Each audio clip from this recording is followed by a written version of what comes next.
Hello and welcome to LJB Motorsport Meet, your home for great motorsport interviews. This week we'll be talking to Sky Sports F1 commentator Tom Gaymor about the future of IndyCar. What will the 2027 new car rules be like? Will Honda leave the sport? Or even will it get international races such as places like Brands Hatch, Donington Park, or in Mexico at the Autodromo Hermanos Rodriguez, the home of Pato O'Ward, who is currently IndyCar's most popular driver for McLaren.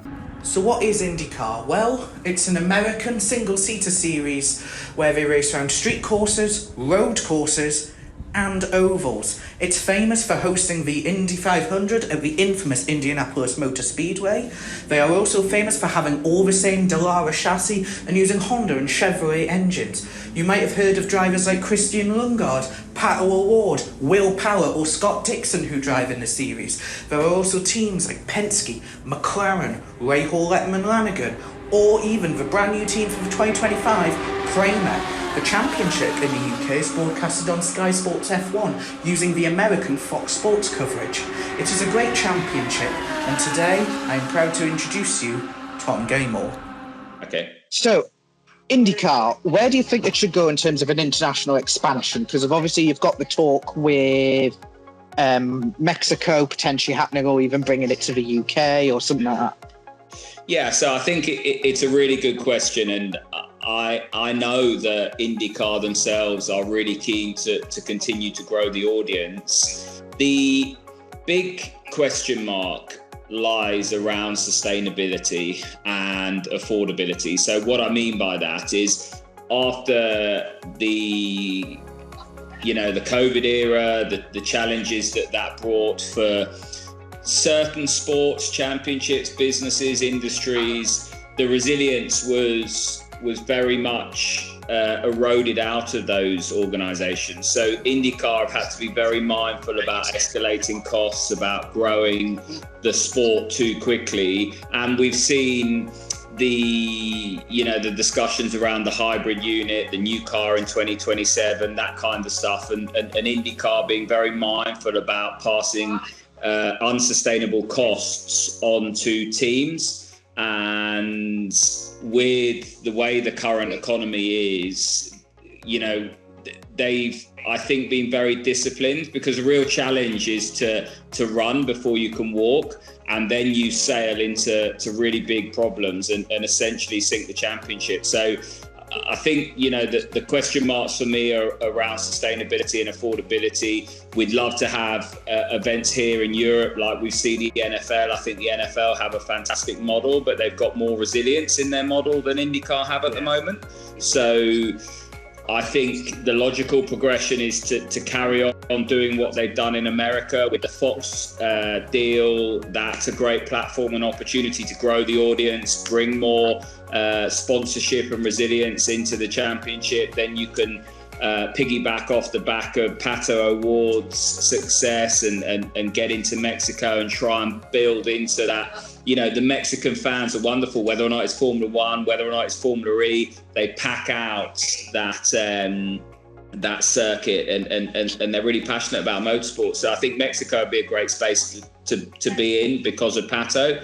And then I'd love to see them come to Europe, but it has to be right. We've kind of seen Champ Car and IndyCar try and do that before, but it definitely has to be right. So Mexico first, new car second, and then let's try and come to Europe third.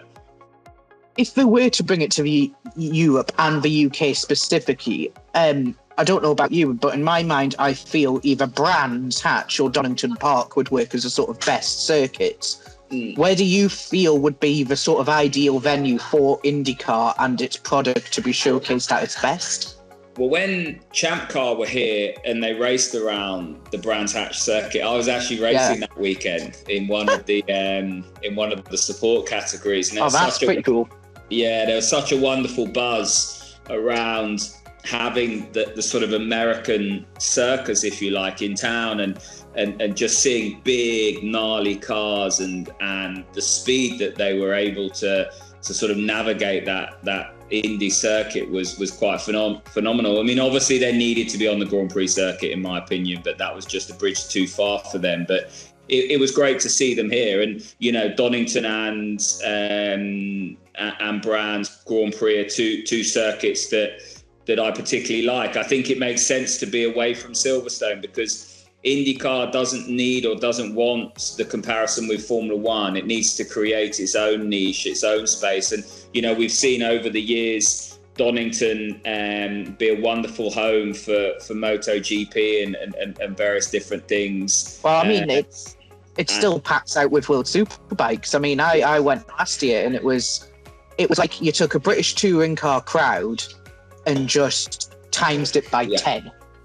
And I think the first sector at Donington is arguably, take Maggots and Beckett's out of it, arguably the best sector of or sequence of corners anywhere in the UK. So listen, I think Donington would be great. I think Brands Hatch Grand Prix would be fantastic, and there would be two really good homes for IndyCar to try and try and establish themselves in the UK. But it has to be with that kind of wraparound NFL support.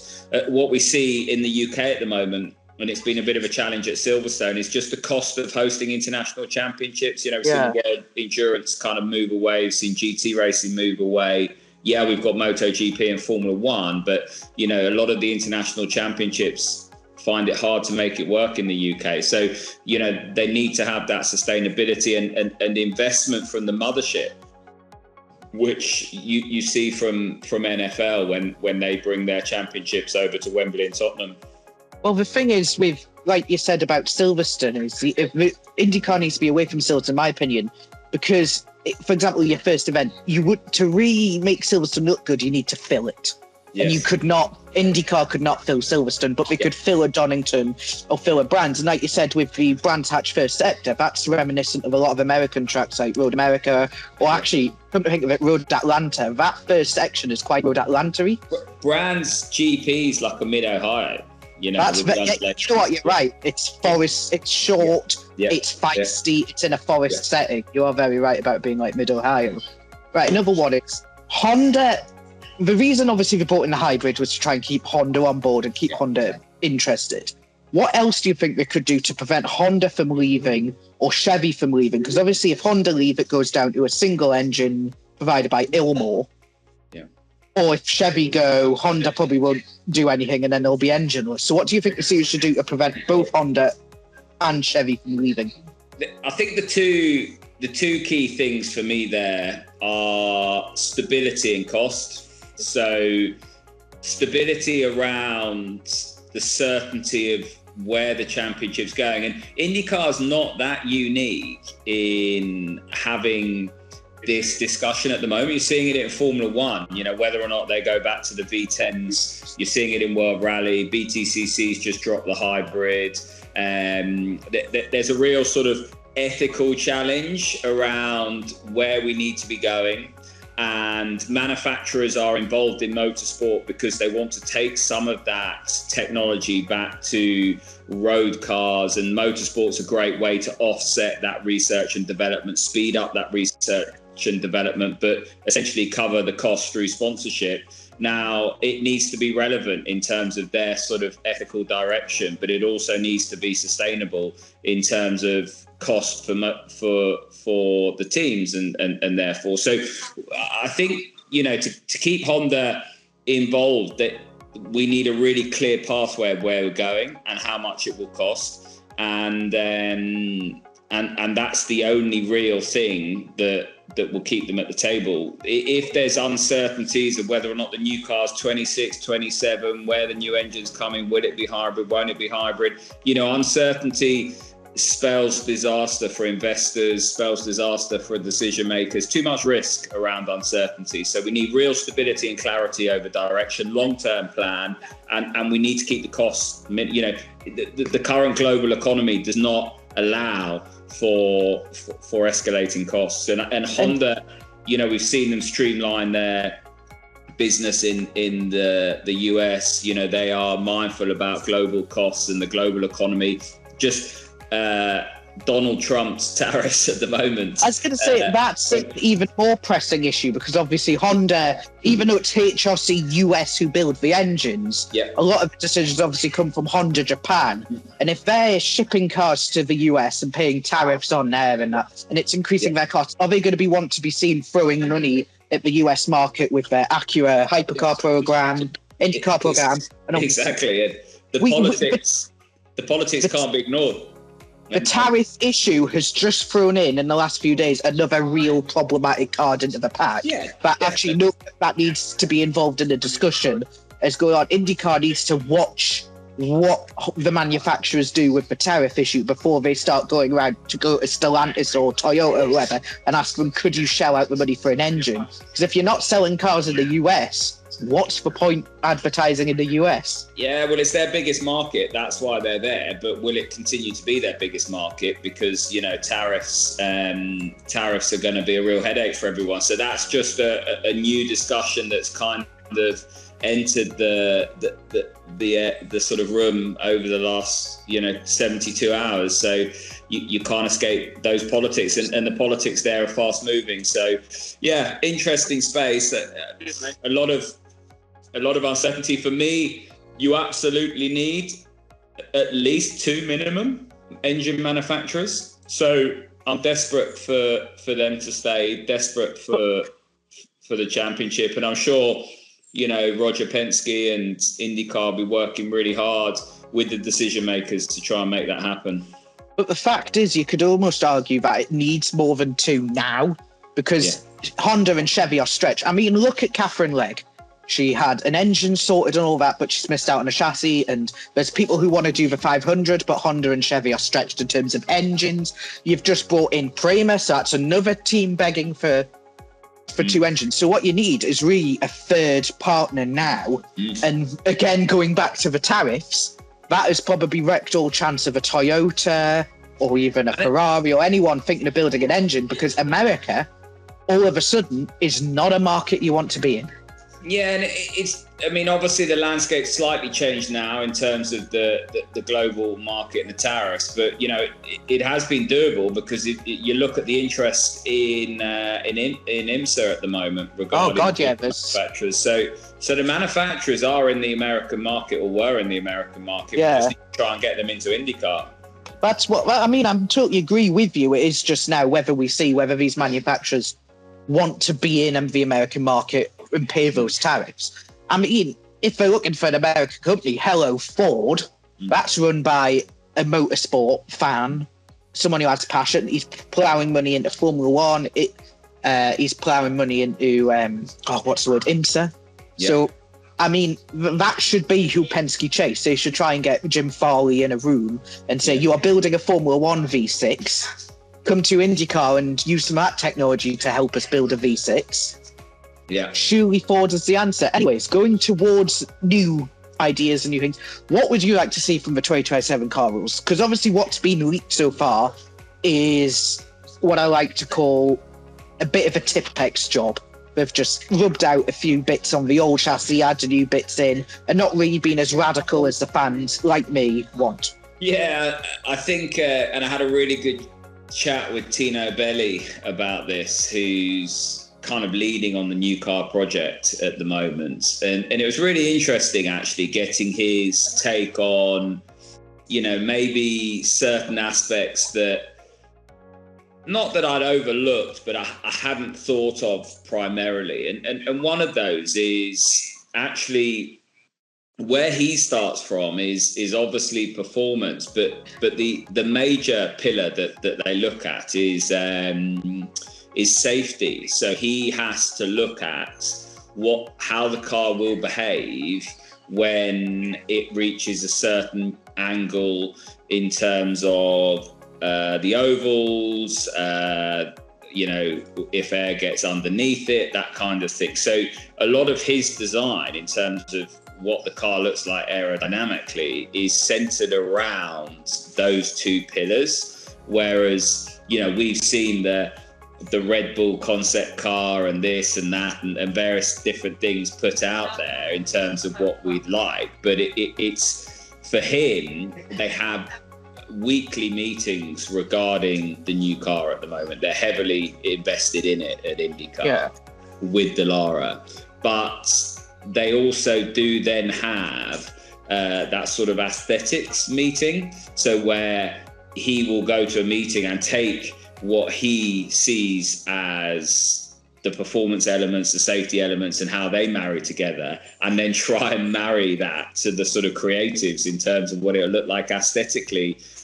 We all want to see something that's quite radical, that's something that's quite novel. And he said that, you know, that's maybe, you know, slightly harder to achieve on the ovals, and you might see the oval car not be too different, but we'll see. You know, we'll see how that progresses. But it was just interesting having that conversation with him, because it opened up my foresight to see how many different cooks there are putting ingredients into this pot to kind of mix it around. And actually, it's not as simplistic as going, that looks really cool, let's run with that, because the numbers need to work as well. And it was a, you know, some of the conversation I didn't understand. I know exactly what you would mean. Yeah, that's so often the way when you talk to engineers. You know, it's a different language sometimes. But I could sort of get the gist of it. But listen, I'd like to see something bold. I'd like to see something that really has an identity that signals, you know, this is IndyCar and this is special, as opposed to, you know, just, you know, the car is so old at the moment, but you know, 15 years now, it's coming up to 15 years old as the DW12. I mean, I talked to Zach Brown about this in a podcast recently, and he basically said it's like a hotel room. You know, if you don't do anything with the hotel room, the hotel across the road that's got all the new gizmos and the flash paint and the latest artwork is going to steal all your clients, and that's it really. And in IndyCar's term, it's just looking a bit tired. I mean, I had this discussion with someone else in IndyCar related recently. Is what about shopping around the worlds of Formula One or WEC for a big designer? Because I had a thought that Chevy is GM is Cadillac. Who's advising Cadillac right now? Pat Simmons. Yeah. Why don't you lean on someone who can create these big, daring designs, but also understands aspects of safety and things? I feel like bringing in a top designer into the project would add credibility to the manufacturers, would bring the fans on board, and also bring in some fresh ideas. I mean, I remember when they were thinking of bringing in the Delta Wing, something almost as daring as that, but again with the safety idea, and bringing in a top designer. I feel like that's what they're missing, is someone who has that pedigree as designing big concepts with legacies like a Simmons. Yeah, I mean, listen, it's interesting, and I don't know who they have. I mean, obviously their technical partner in all of this is Dallara, so I don't know who Dallara are instructing or IndyCar are instructing. I mean, these conversations are, you know, from what Tino was saying, incredibly robust around leakage and security. I was going to say they're not so robust, considering there was some leaked images that did kind of look like they'd put the old car through a photocopier at 40%. But you know. Yeah, I know. I don't know how much truth is behind all of those images. Yeah. At what stage of the conversation those images were presented, and whether or not they were discarded or taken forward. You know, everyone is being very, very tongue-in-cheek, but what is nice and what is important is, you know, even yesterday or the day before, Roger was talking at the IMS museum about the new car, and, you know, they're moving full speed ahead for 2027. And, you know, I think that's important, because you don't want to rush it. You know, we'd like a new car in 26, but if we have to wait one more year and it's right, then I don't think, you know, the teams or the fans will begrudge that. That's important. They have to get this right. because you could almost argue IndyCar is losing ground by the month or by the season to Formula One in the United States. So it needs to get these new regs right in the same way Fox has almost got its new broadcast deal right and the promotion right. And I mean, moving on to Fox in general, do you think they're doing a good job? Because I've decided to reserve opinion until the 500. Because what's coming out of Fox in terms of the 500 is they're going to turn it into the Kentucky Derby of sporting events. So I'm reserving judgment for them. But obviously, as someone who sits and watches the world feed and has to obviously pick up on things for when you fill in the ad breaks, do you think Fox are doing a good job? Yeah, so just to put a sentence to the car discussion before we close off. You know, we've seen NASCAR be pretty static over the last few decades. I mean, obviously they've introduced modern technology, blah, blah, blah. IndyCar is separate to Formula One in the sense that it is not necessarily about the car and driving technology forward, but it is about, as Fox will say, the fastest formula racing on Earth. Racing on Earth. So if you have that, you have to have pioneering technology, and you have to. But I would always like IndyCar to have something that is a spearhead in terms of technology, but it has to be about racing. It has to be about the people, and I think that's IndyCar's USP. A bit like NASCAR's is. You know, it's hard to predict who's going to win, and you know, in Formula One, okay. You know, we're in a bit of a glory era, but it's still pretty predictable in terms of who's going to be at sharp end. So I think just to close that, that's important. Regarding Fox, so IndyCar was spoiled with its relationship with NBC because of the Peacock continuous stream. Yeah.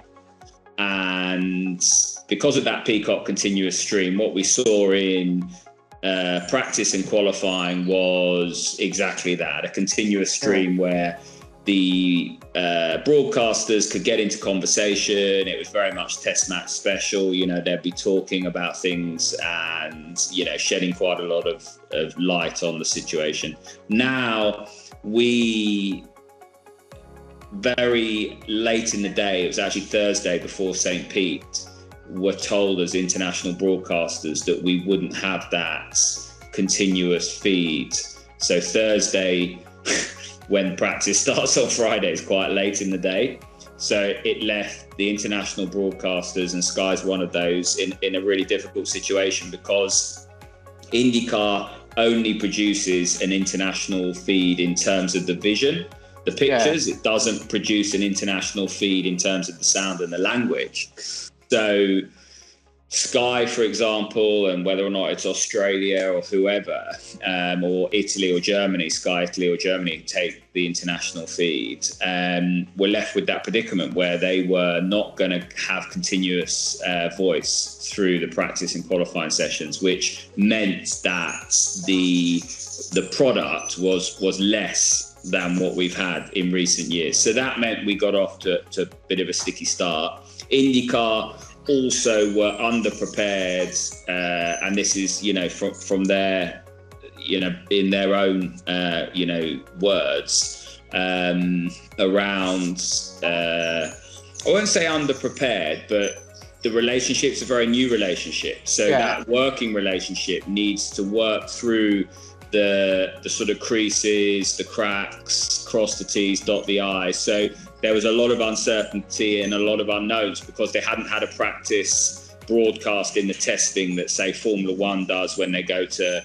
Bahrain for pre-season. They will do a whole practice broadcast. So didn't have that. So St. Pete became that practice. That's live to the global audience. And there are a few challenges around the graphics and various other things. And so that's been a bit of a challenge for us. Then you had thermal and the breaker go down in the main TV. That was I was sat there watching it on my computer, and I was like, what is going on? And then they played the same League of Their Own advert for about 6 times. And then there was a problem with the international feed where they cut and didn't tell Will and James that they were back. So you got that 30 seconds of absolute glorious, I forgot one accent it was. So it didn't look good. No. But it also, there was a lot of talk from fans in the States how actually it was weirdly good for casual fans who got a bit of IndyCar and a bit of NASCAR and a bit of IndyCar, so they weren't left in the dark. Yeah. There was just a problem with us in the UK who were left in the dark. But actually, in the US, they did quite well with the blackout. And and my pictures were heavily pixelated when we came back, so what you were seeing at home was a different output to what I was getting with the cloud technology in the screen. I remember that. So we had the drone footage that you were seeing, but my pictures were pixelated, so I couldn't identify the cars. So that's why it stayed silent for quite a long time, because if I'd have gone on air, you could identify the cars at home, but I couldn't from the pictures that I was getting through the cloud in the studio. So agreed, yeah. So that was the challenge there, and that was just bad luck. But the problem is that's race 2, and then Fox come under more heat because of that. But it's just bad luck. I mean, that could happen at any time to anyone.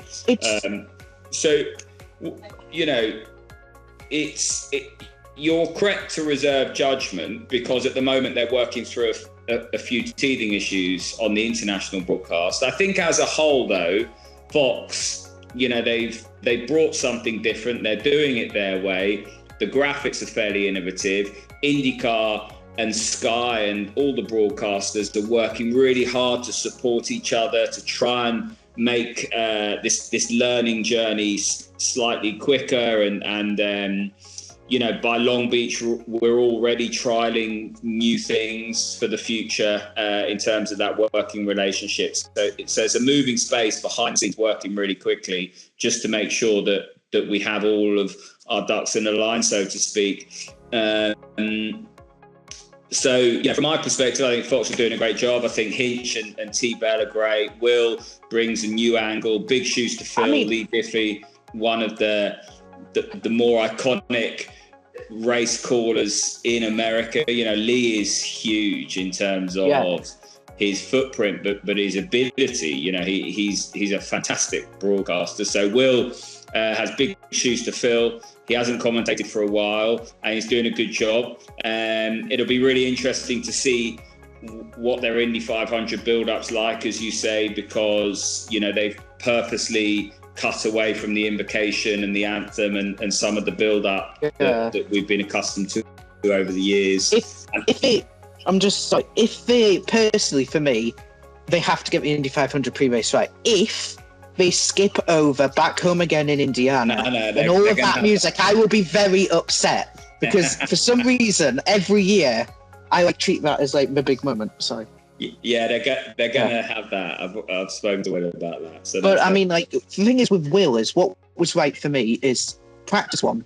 He said, "Thank you for joining us. Thank you for giving us your time," because it almost felt like Fox had to earn the respect of the fans. Yes. And I think within the first 30 seconds, with Will saying that, they earned our respect, because they understood that this was not them broadcasting it just on a whim. They were almost delivering us a product that we cherish and respect, and we were wanting them to respect. Yeah, and listen, they're listening. IndyCar are listening. Everyone is looking forward to the opportunity ahead. I know that sounds a bit cheesy, but no one's thinking this is the finished product. They're on a journey. They're just starting their IndyCar journey, and they're looking forward to continuously improving that.